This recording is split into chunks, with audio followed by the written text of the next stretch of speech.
Hello and welcome to Nationwide. I am Dennis Adegunloye. Thanks for joining us. We'll begin with some major developments at the State House. A major review has been carried out on some federal ministries with some realignments announced. The decisions were taken at the Federal Executive Council meeting held this Wednesday. State House correspondent Musbao Damwahab joins us now for an update on the outcome of the meeting. Hello, Musbao. What can you tell us about these developments that have been making the rounds in the last hour or so? All right, Dennis Adegunloye, a lot to tell you today. Remember, this is the first meeting of the Federal Executive Council after the return of President Bola Tinubu from his vacation abroad. And now this meeting was ordinarily expected to be a very long one, but it ended up being a very short meeting lasting barely 1 hour. And the duration actually did not determine the outcome of the meeting, because major decisions have been taken, which will definitely touch some areas in the country. You have mentioned the realignment, but the major thing coming up now is that 5 ministers of the government of the Federation have been relieved of their assignments, and those ministers include Barrister Uju Kennedy Ohaneye, Minister of Women Affairs, and Lola Adejon, Minister of Tourism. Professor Tahir Mama, SAN, has also been relieved as a Minister of Education, and Abdullahi Mohammed Gwarzo, Minister of State Housing and Urban Development, has also been relieved, while Dr. Jamila Bio Ibrahim, Minister of Youth Development, has also been relieved of appointment, 5 of them. Now the Federal Executive Council, has, after the meeting, which was chaired by the briefing, which was chaired by the Minister of Information, told us some outcome of those of the meeting, some outcomes, some decisions taken, which included what I've just mentioned to you. The names of the ministers to be shortlisted or to be sent to the National Assembly for approval. I'm going to give that to you shortly, but I have the Presidential Advisor on Information and Strategy, Mr. Bayo Onanuga, with me, who is going to tell us about this decision coming from the meeting of the Federal Executive Council. Thank you so much for your time, sir. Yeah, thank you for inviting me. All right, we've seen a major decision coming out of this meeting, which a lot of Nigerians have been expecting, actually. What would you say has informed this decision at this point in time, relieving some ministers and then in some for nomination? Well, I think I said some weeks ago that the president had a desire to rejig his cabinet.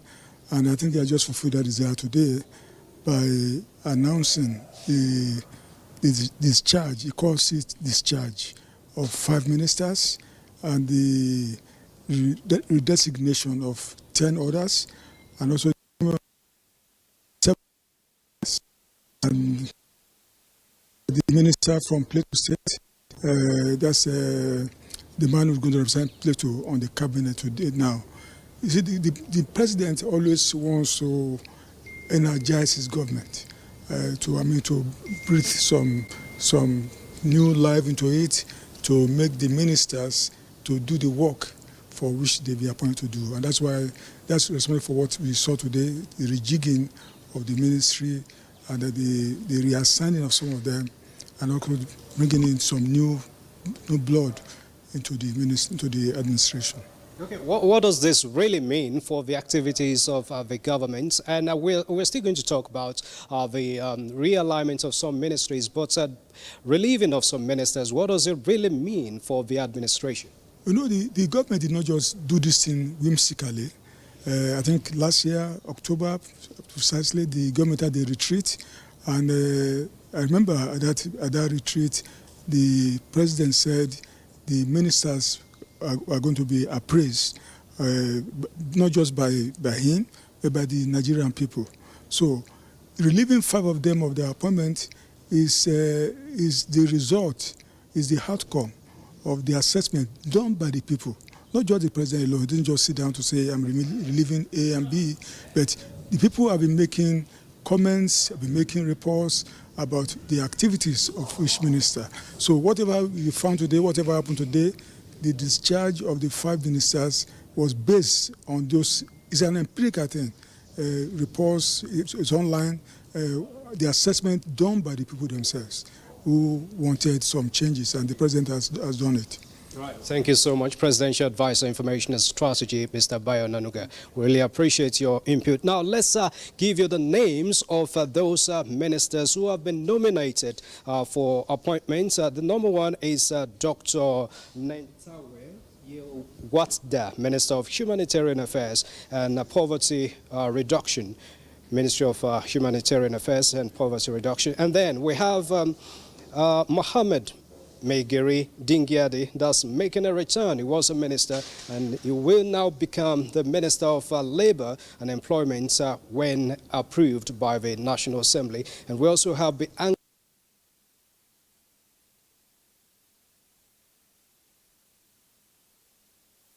we've lost our State House correspondent there. But Duwole, Minister of Industry, Trade and Investment.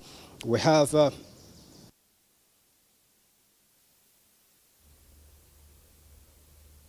of livestock was just established by the current administration of President Bola Tinubu. And then we have Right Honorable Yusuf Abdullahi Atta, who will be the Minister of Housing and Urban Development, Federal Ministry of Housing and Urban Development. We have Suwaiba Saeed Ahmed, who will be Minister of State Education. We also, all of these will be subject to the approval of the National Assembly when they must have gone for screening. And of course, some ministers, 10 of them, have been reassigned to new ministries. If we can quickly get through to let you know their current designation. And those are Honorable Minister Yusuf Tanko Sununu, who was the Minister of State Education, will now be Minister of State Humanitarian Affairs and Poverty Reduction.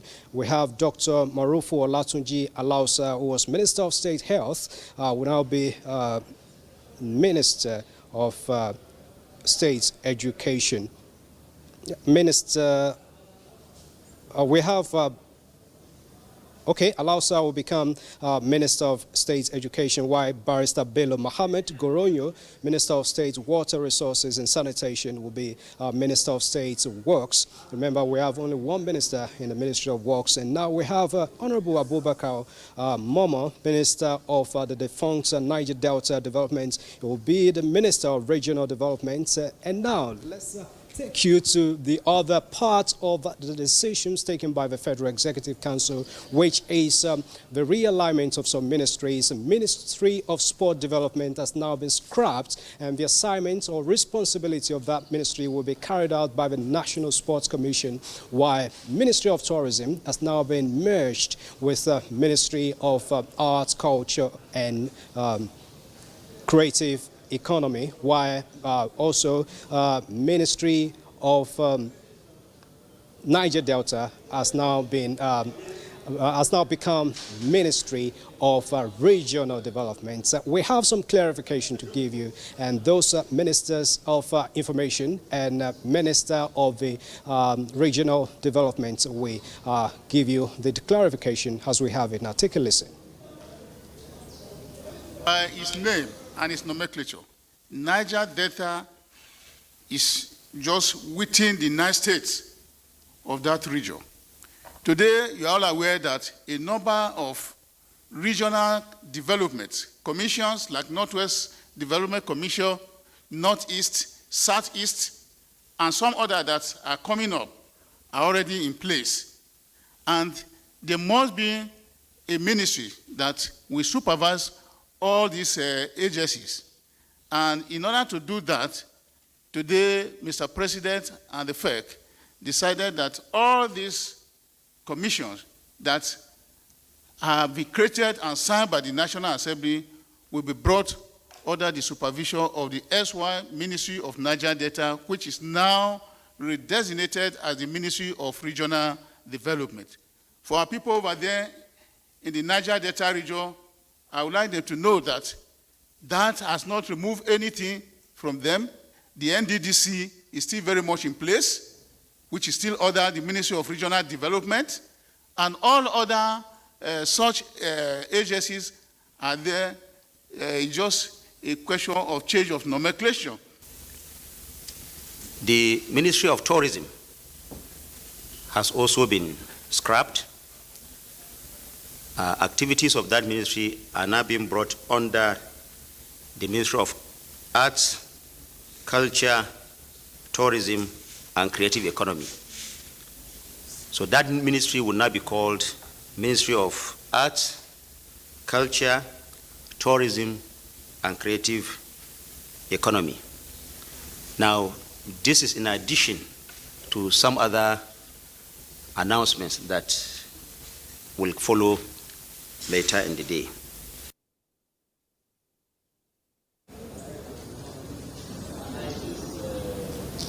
All right, that now means that there's no fear at all for people of Niger Delta areas. Their agency, which is NDDC, still remains. And let's tell you, other ministers who have been reassigned include Uba Megeri Amadu, Minister of State Steel Development, is now Minister of State Regional Development.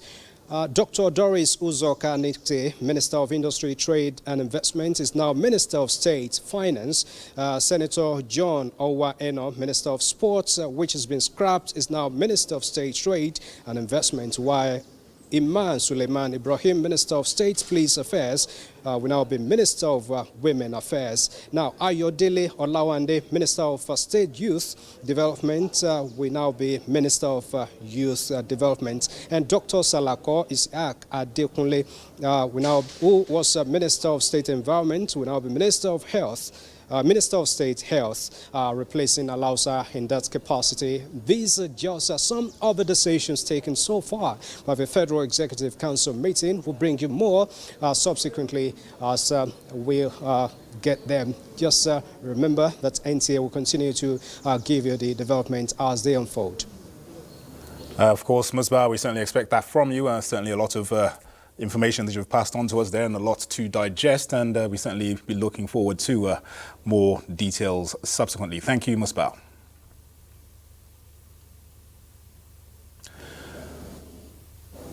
Thank you. All right, we're staying at the FEC meeting as President Bola Tinubu has sworn in Abdullahi, Dr. Abdullahi Usman Bello, as the new chairman of the Code of Conduct Bureau. The short ceremony was at the commencement of the Federal Executive Council meeting this Wednesday. 50-year-old Dr. Abdullahi Bello from Gombe State is a fellow of the Association of Chartered Certified Accountants in the UK and a certified fraud examiner in the US. He is a PhD holder and in anti-money laundering compliance from Northumbria University, United Kingdom. Dr. Bello, who has performed roles related to anti-corruption, anti-money laundering, financial intelligence analysis, forensic accounting, financial investigation and accounting and finance, promises to bring his experience to bear as he leads the Code of Conduct Bureau. And the people of Nigeria, I will do my best to make sure that I deal with this huge task that is ahead of me. Like you mentioned, Code of Conduct Bureau is the foremost anti-corruption agency, the first anti-corruption agency in Nigeria, and I intend to deliver on the mandates of the Bureau. It's all about making sure that people, public servants, they behave with integrity, they avoid corruption, no conflict of interest. So that is the aim of it. Integrity, accountability, that is what the duties that I need to deliver. And I promise Nigerians that, inshallah, I'm going to do my best to make sure that I deliver on the mandate of the Bureau.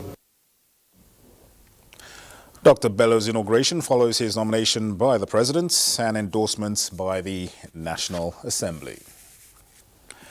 And to the National Assembly, the Senate is of the view that tackling the problem of out-of-school children in Nigeria requires the convergence of stakeholders to come up with comprehensive solutions. It therefore adopted a resolution that a national summit on out-of-school children be convened for participation by federal and subnationals. The Senate Committee on Basic Education and Secondary Education had in its findings following investigations revealed a lack of synergy of roadmaps between federal and state governments on the issue. And this over the years has affected the attainment of desired outcomes.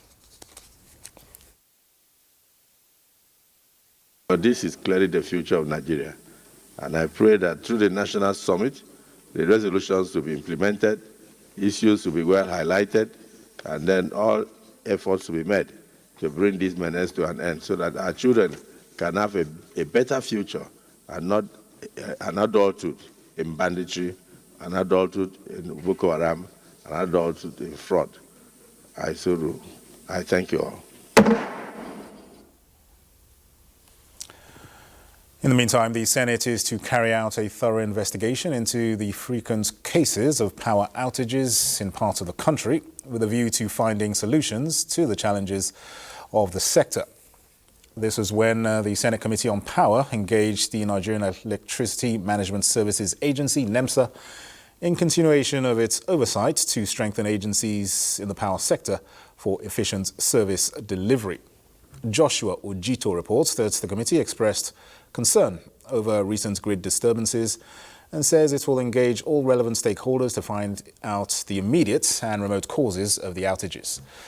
The Senate Committee on Power notes federal government's huge investments in the sector, and there is therefore need for key players to step up their game and deliver reliable electricity to Nigerians. And Nigerians will hear from us about our feelings and our views on the matter of power outages in the country. Meanwhile, it's kudos to them. The little they're doing it well. Look forward to more meetings like this because it will go a long way in giving us the guidelines to be able to fulfill our mandates smoothly. And you know, the NEMSA mandate has to do with enforcement of technical standards, technical regulation, testing and certification of all categories of electrical installations across the power value chain. Meanwhile, Minister of Power Adebayo Adelabu has set up a 6-man forensic committee to advise governments on necessary solutions to ensure grid stability. The committee is expected to submit its reports by November 1st. The House of Representatives has directed its Committee on Power to investigate the frequent cases of collapse of the national grid and provide a report within 3 weeks for legislative action. Adopting a motion of urgent public importance, the lawmakers expressed worry over the deployment and the attendant effects on the economy. The House stressed that the stable power supply is essential for driving economic growth. The House is regretting that this sad development is coming at a time when the Honorable Minister of Power has given assurances to the nation of a stable power sector during the increase in power tariff. National Assembly correspondent Mitari Ikpen reports that the House passed for second reading a bill seeking an increase on Federation accounts revenue accruing to states to 20% based on derivative principle. It will discourage states from overdependence on the federal allocation that comes to their states. A lot of natural resources in the north, in the south, same. There are a lot of natural resources. And Mr. Speaker, these resources have not been fully tapped for the benefit of the federal government and the state. When this law is passed, Mr. Speaker, it will encourage states to go into the full development of these natural resources to the benefit of the state, having in mind the revenue derivation they will have. The bill has been referred to the House Committee on Constitution Review for further legislative action. You're watching the news on Nationwide. We'll take a short break. More reports in a moment. Stay with us. Nigeria will host future leaders, the youth of Africa and the globe at its ongoing 11th African Biblical Leadership Initiative International Conference. Theme, Arise and Shine, raising a new generation of transformational leaders. Venue, NAF Conference Center, Abuja. Date, Thursday, October 24, 2024. Time is 9 a.m. prompt. Special guest of honor, His Excellency, Barrister Caleb Mutfwang, Governor of Plateau State. The assembly will be addressed by His Excellency, General Dr. Yakubu Gowon, GCFR, Grand Patron, BSN. Keynote speaker, Professor Vishal Mangawadi. Also speaking is Brigadier General YD Ahmed, Director General, NYSC, and many others. It's a youth assembly with a future in view. All youth should register at abli.biblesociety-nigeria.org. For inquiries, call Grace 070-315-80684 or John 080-646-92749. Abli Nigeria 2024, raising value-based leaders. Can you flex your vocals for us? It could be one of your songs, by the way. People fall in love in mysterious ways. So why did they call you Able Child? They called me that when I was in school. That was my nickname then in school. Any reason in particular why they called you Able Child? Yeah, because I was actually one of the brilliant students. Oh, say, mommy! That answer right there. You must be, if it's not on this board, problem.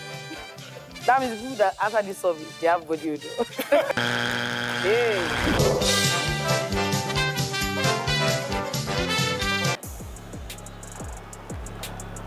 This Saturday, Werder Bremen, Bayer Leverkusen.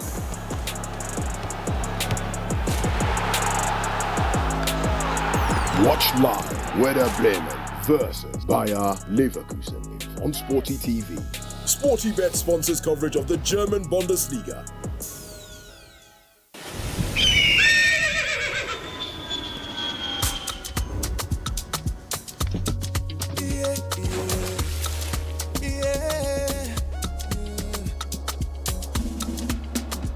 From the Atlantic across the savannah to the Sahara, we rise, a land of the free, we know they tire.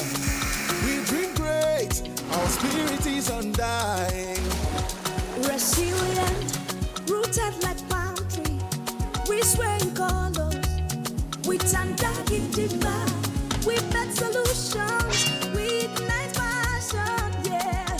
Education is unique, we have more than just solution. We are Nigeria,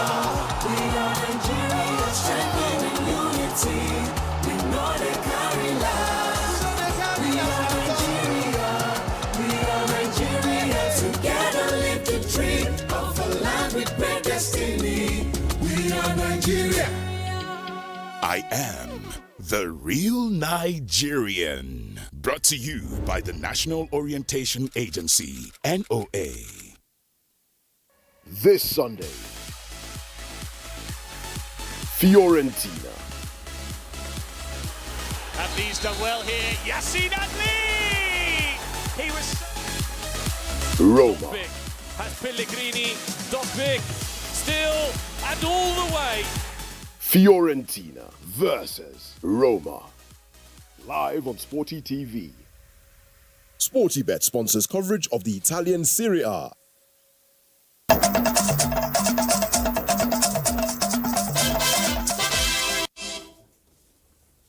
You're welcome back.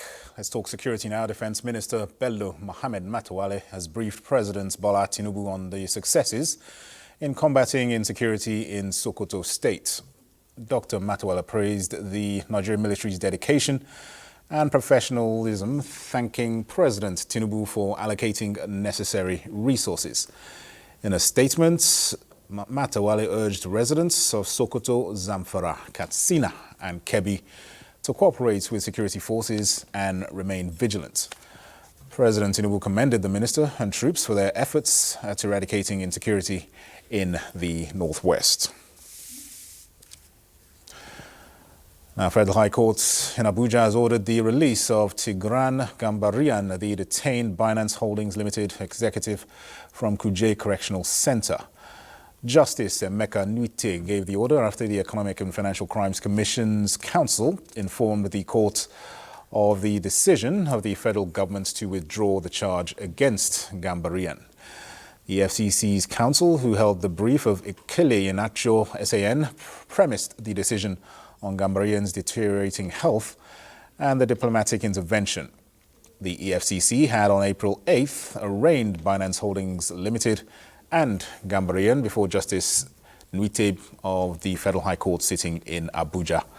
They were arraigned on a 5-count charge bordering on alleged tax evasion, currency speculation, and money laundering to the tune of more than $34 million. He stated that the government had reviewed the case and had taken cognizance that Gambaran, a U.S. citizen, was a mere employer of Binance Holdings Limited, whose status in the matter has no impact. The lawyer equally told the court that the prosecution had taken into consideration some critical diplomatic and international meetings by the federal government, hence the need to discontinue the charge against the defendant.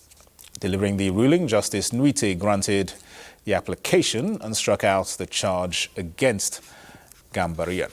He consequently adjourned the matter till November 22nd and 25th for continuation of trial.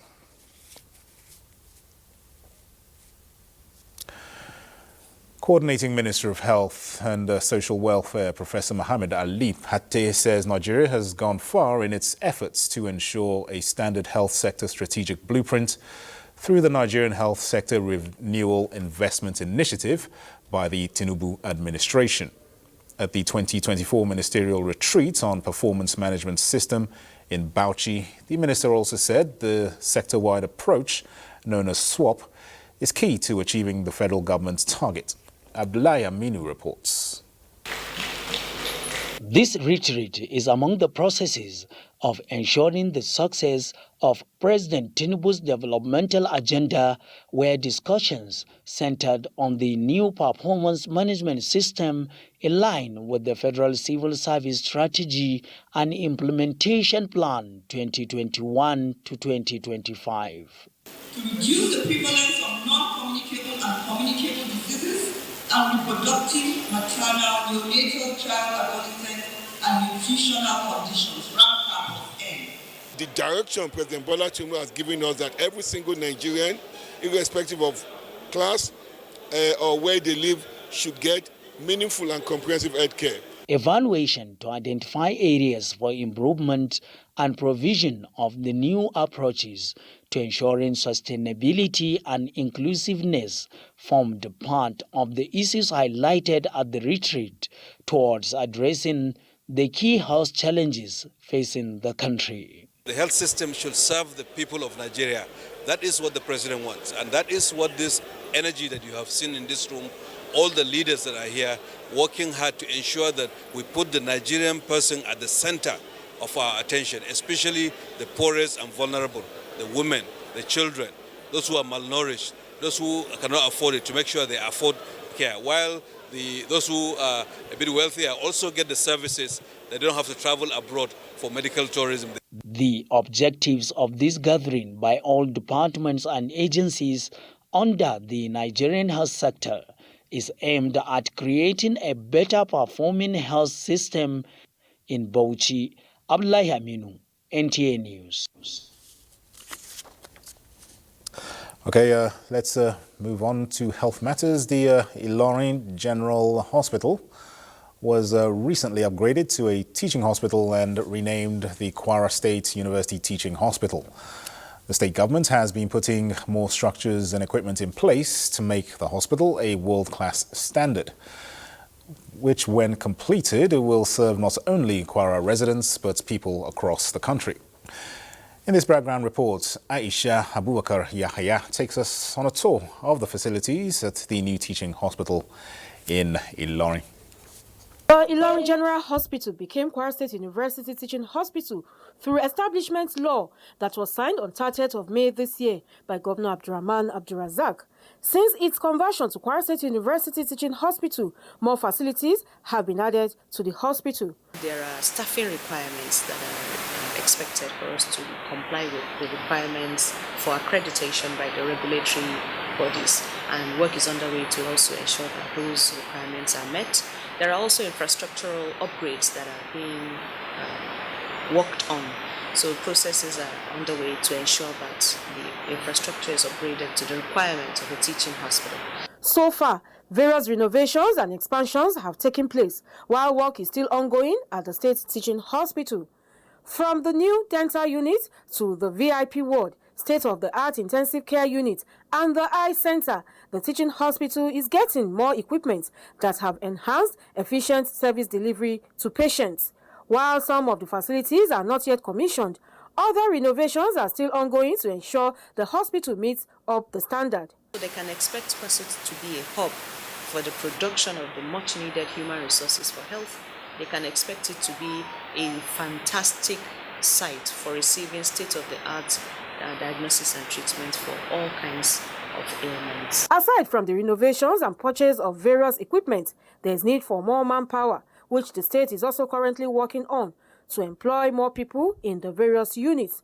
With the massive renovation and facelift of the new Kwara State University Teaching Hospital, it is believed that it will bring succor to residents, while other people across the country will be attracted to come for good services as well.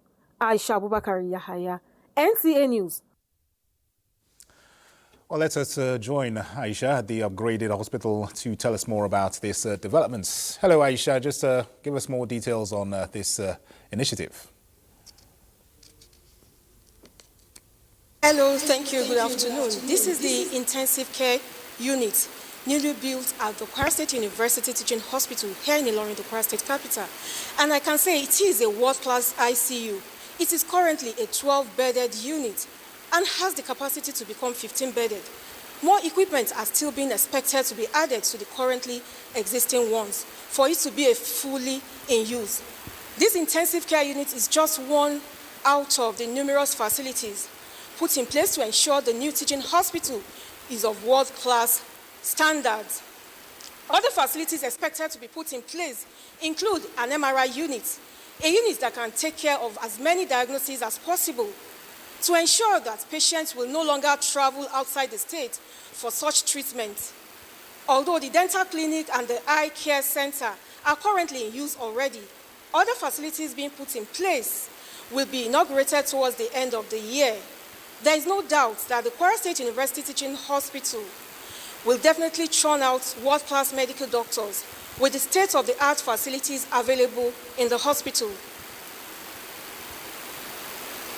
All right, Aisha, what have you been able to talk to some of the residents there? What have they been saying about how things have progressed significantly there at the new Kwara State Teaching Hospital? What have people been saying? Yes, the residents are happy about the development, and they believe it is a plus to not only the states, but Nigeria as a whole, because they have relatives all over the country that find it difficult to have a lot of treatments around the country. So they believe it's a very good development, and it will be a good and very big benefit to residents. Absolutely. All right. Aisha, many thanks for giving us the lowdown on the developments there at the Kwara State Teaching Hospital. Thank you. Petroleum Resources Gas. Ikberikbe Ikbo is urging stakeholders in the gas value chain to address the skyrocketing price of liquefied petroleum gas and its attendant hardship on Nigerians.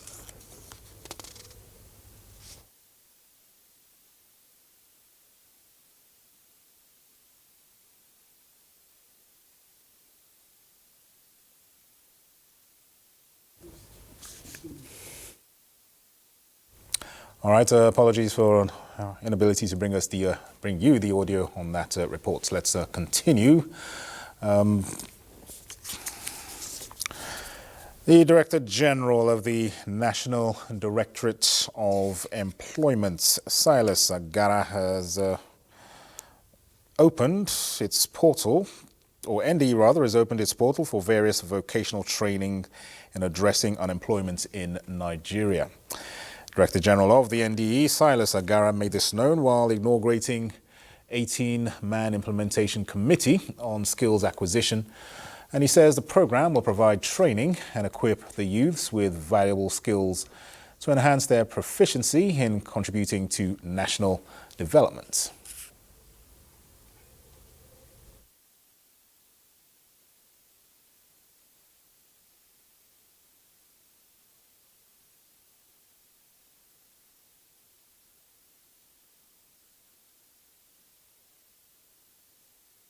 Between 5th to 11th, that by the special grace of God, we should commence full training of all participants.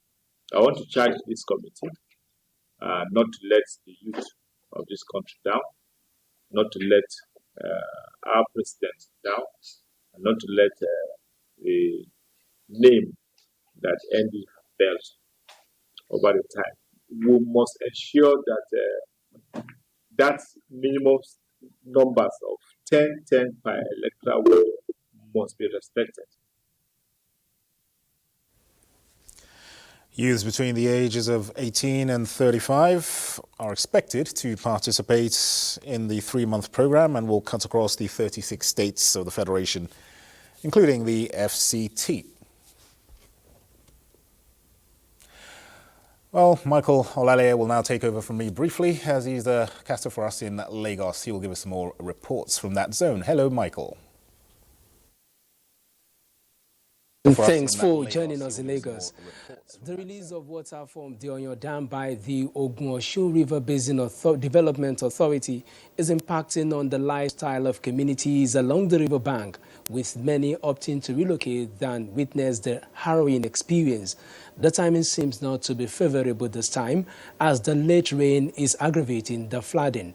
Correspondent in those reports gave an insight into the fate of Maidon Patile community in the Mai 12 axis of Lagos and how these vividly portray the predicament of others along the river banks.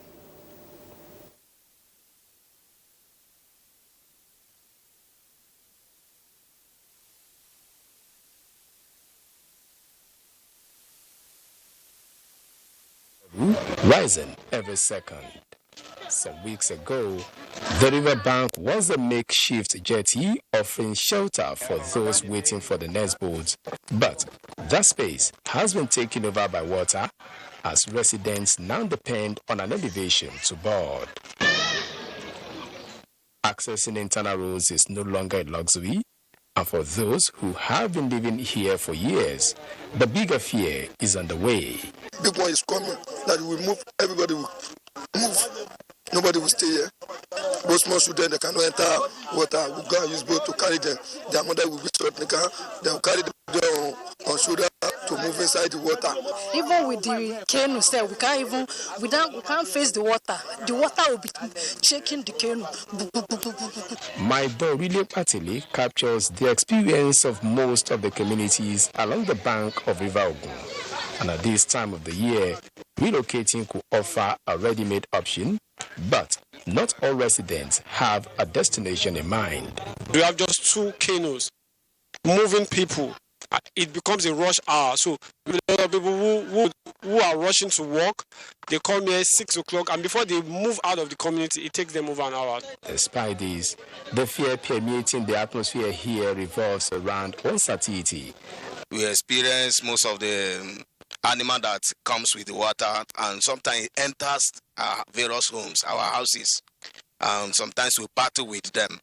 Mostly there is the one that used to move like a guinea pig, something like that. And once it enters someone's leg, you will start draining blood. Before you know it, they start vomiting, start stooling, and other thing.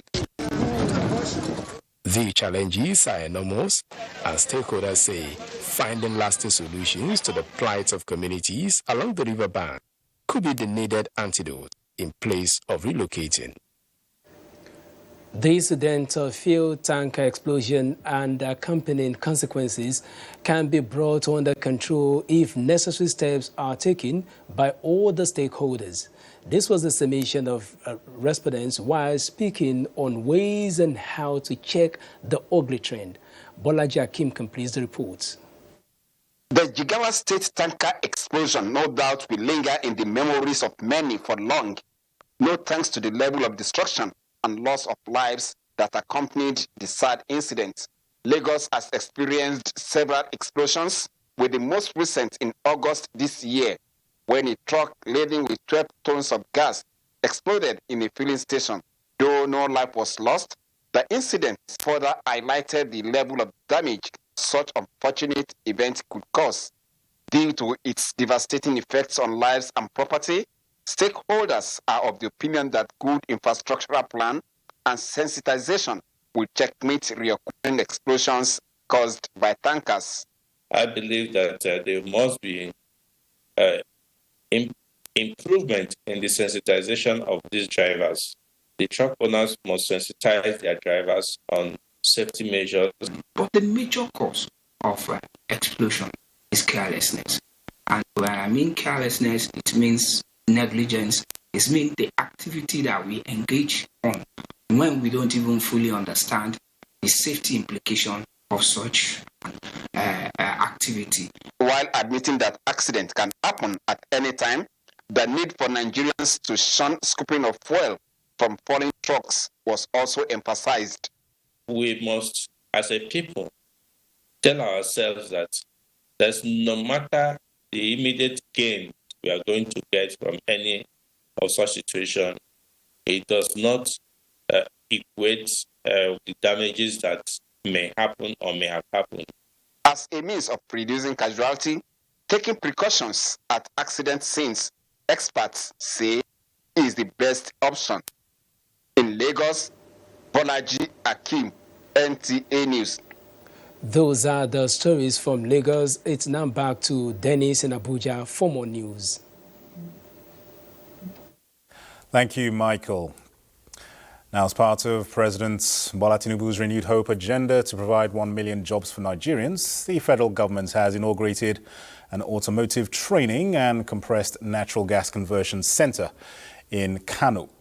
Erstwhile Minister of Industry, Trade and Investment, Doris Uzokanite, while inaugurating the center, says the initiative aims to enhance the skills of auto technicians to enable them to effectively service a wide range of vehicles, including those transitioning to CNG. Awal Salisu has details. This facility is set to play a crucial role in equipping aspiring auto technicians with the skills needed to thrive in today's evolving market. The center will offer a variety of courses focusing on both traditional automotive technologies and the growing demand for cleaner fuel options, specifically compressed natural gas CNG. In addition to training technicians, the CNG Conversion Center will facilitate the conversion of petrol-powered vehicles to CNG, a move that supports government's clean energy drive and efficiency. We'll continue to roll out as many offices as we can to enable citizens to take advantage of the changing trend in the automotive industry. We want to encourage development of local content, and this is how we can develop local content. We need to know what we are doing for us to develop the local content. So that's why we are supporting everyone that is playing a role in this sector, so that you will be able to grow, employ more people, train more people, and then Nigeria will be the sole beneficiary of that. As the automotive landscape continues to evolve, this initiative by the National Automotive Design and Development Council is crucial in ensuring that technicians are prepared to meet the demands of modern vehicle technology. In Kano, Awal Salisu, NTA News. The need for Nigeria to pay more attention to food security and sustainable economic growth dominated discussions at the third national conference of the Forum of Former Deputy Governors of Nigeria in Abuja.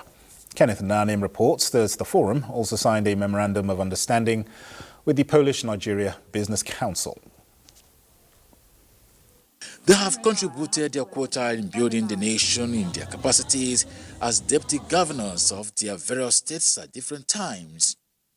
As a forum, now the members have been clamoring for a review of the constitution that will assign a clear-cut role for deputy governors to function more effectively in the Nigeria project. Majority of them now statesmen, but not tired, for more meaningful contributions. Again, the voices are getting louder, calling for specific solutions for good governance, food security and sustainable growth in Nigeria. As leaders and citizens committed to our nation's progress, we must chart a course that leads to effective and efficient governance. The forum is also leveraging opportunities of its international partnerships to advance economic sustainability. And now, with agreements signed with the Polish-Nigeria Business Council, the mutual benefits therein are expected to boost foreign investment, trade and cultural relations between the two countries. Kenneth Nanim, NTA News. Now imagine a space where Nigeria's artistic treasures converge, where creatives find inspiration and innovation thrives. In Abuja, the National Gallery of Arts is turning this vision into a reality, one brushstroke at a time. In this report, Gufan Shaji Ugwanyi tells us that the National Gallery of Arts is set to transform Nigeria's arts landscape, revolutionizing the industry and raking in billions of dollars. Vibrant paintings adorn the walls of this gallery. These masterpieces showcase Nigeria's rich cultural heritage, blending tradition and contemporary styles. But the National Gallery of Art envisions more, transforming these iconic pieces into a billion-dollar industry. One of the things this thing hopes to achieve is to see how our local artists will see success and see actual value for their talent. And another thing that we have we've gotten approval from the Honorable Minister is to start issuing out art travel permits. Any artwork that is leaving the country should be registered from the National Gallery that this artwork is not from the National Collection, this artwork is so and so. So it has some sort of, documentation that will help support you in terms of custom leaving Nigeria and also value addition, because when you present an artwork and it has some certificates, you know that there's an authenticity. Art is not just a reflection of life. It is life itself, pulsating with every stroke, every color, and every emotion. In Abuja, Gufan Shaji Ugwanyi, NTA News. Terrorism is a global challenge that has displaced millions of people and killed thousands, mostly women and children. To curb this, the National Defense College is developing the capacity of military officers and personnel from relevant ministries, departments and agencies to effectively counter terrorism financing that is fueling the heinous crimes. Defense correspondent Ismail Musa reports. Terrorism, a global menace, has for decades hindered development in different parts of the world. According to the 2022 Global Terrorism Index report, the epicenter of terrorism have shifted to the Central Sahel region of sub-Saharan Africa. Between 2011 and 2023, Boko Haram destroyed property worth billions of naira and claimed more than 38,000 lives across parts of Cameroon, Chad, Niger, and Nigeria. This heinous crime persists due to illicit terrorism financing. In 2014 alone, Boko Haram received more than $65 million in funding. These financial capabilities have prompted concerted efforts at international, regional, and national levels to counter terrorist financing through coordinated institutional frameworks and global initiatives. There is an overarching need to reinforce and sustain these efforts, ensuring that the financial capabilities of terrorist organizations are further diminished to safeguard national, regional, and global security interests. This seminar, organized by the National Defense College, Course 8, 2024, focuses on countering terrorism financing by leveraging on global and regional institutional mechanisms for national action. The issue of Boko Haram has stayed for long, and dealing with Boko Haram means we have to deal with the source and funding of Boko Haram, as well as all other activities that are terrorist related. The platform also emphasizes the critical need for both local and international collaboration to combat terrorism financing. In Abuja, Ismail Musa, NTA News. Let's now go to our IBADAN Network Center where Kemi is our guide. Hello, Kemi. Hello, Dennis, and welcome to Ibadan. The federal government has reaffirmed its commitment to ensuring equality in education for the Almajiri and out-of-school children across the country. The Executive Secretary, National Commission for Almajiri and Out-of-School Children's Education, Dr. Mohammed Sani Idris, stated these when he paid an advocacy visit to members of Christian Association of Nigeria and the Muslim community in Ibadan. Ayomi Kwajibola has the reports. This visit led by the Executive Secretary, National Commission for Almajiri and Out-of-School Children's Education to the leaders of the two religious bodies is part of the Commission's continuous advocacy in the southern part of the country in a bid to eradicate the out-of-school syndrome. The partnership with CAN and Muslim community, according to the Executive Secretary, is crucial to the success of the project as it will enable the Commission to engage with both bodies for a better understanding of its mandates. We are going to build at least 10,000 schools in Nigeria before the end of this administration. And it is our prayer that taking advantage of the facilities around and the passion Mr. President is having before the end of this tenure, the first tenure of Mr. President, a handsome number of out-of-school children will go back to school. We are targeting 10 million. And a good number of Almajiris will get their education revitalized. The religious leaders pledge to collaborate with the Commission, calling for fairness and equity to ensure that no segment of the region is left out of the advocacy. This acts of fellowship that were given to us is well appreciated. This particular one at the Commission is going to be an agent of unification. The delegation later paid an unscheduled visit to Olore Arabic and Islamic Reformation Center, where he met with some Almajiris who were already out of the street and currently being educated. In Ibadan, Ayemiku Ajibola, NTA News.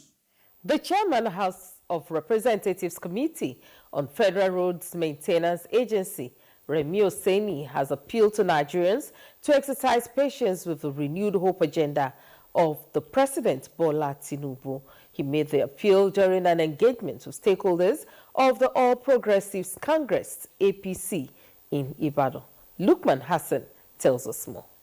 Addressing the party stakeholders, the member representing Ibarapa East Edo Federal Constituency, Aderemi Useni, noted that the economic realities are daunting, but President Bola Tinubu is addressing these challenges with focus and determination, which is why the APC across its nooks and crannies needs to scale up support for the government. Therefore, urged them to remain resilient and patient with the government policies, adding that the ongoing reforms in various sectors will yield results and impact positively on the people. I still need to keep on telling our people that they should be patient with Mr. President in solving all the Nigeria challenges that we are going through currently. So it's something that they require every one of us contribution in the area of patience for us to be able to deliver the essence of Mr. President's election into office. Meanwhile, the acting state party chairman commended the move and promised continued support of the APC members in Oyo State. To see that unity comes back to the party and transparent process is established in the party. That is my main issue. The lawmaker appealed to APC members to remain committed to the unity of the party to ensure victory at all times. In Ibadan, Lukman Hassan, NTA News. And that's it from Ibadan. It's back to Dennis in Abuja for continuation of Nationwide. Thank you, Kemi. Let's now get the latest happenings in the world of sports. President of the Nigerian Scrabble Federation, Toke Aka, says Team Nigerian to the 15th African Scrabble Championship scheduled to commence Thursday in Kigali, high in high spirit ahead of the championship. I'm happy to let Nigerians know that I'm here in Kigali with no less than 34 other Nigerians to come and represent the country. Now to football, as some football enthusiasts have commended the brilliant performance of the Nigerian under-17 girls, the Flamingos, after the team defeated host Dominican Republic 1-0 in their final Group A game of the ongoing FIFA Under-17 Women's World Cup. We just have to be clinical. The defense and the goalkeeper, they have been pretty solid in this particular tournament. We want to see more of that. The victory means the Flamingos top Group A 3-point better than second place Ecuador, who walloped New Zealand 4-0. Nigeria will next take on the USA in the quarterfinals on Saturday. And finally, Africa's first female referee to take charge of an AFCON game, Makusanga Salima, has announced her retirement from the game. The 36-year-old Rwanda became a FIFA-listed referee in 2012, and in 2022, Salima became the first woman to ref at the 2024 African Cup of Nations in Cameroon, leading an all-women officiating team. In Abuja, Oche Ngbedi, NTA News. Well, sports updates concludes Nationwide at this time. Many thanks for watching. On behalf of the production crew, I am Dennis Adigunle. Enjoy the rest of your evening. In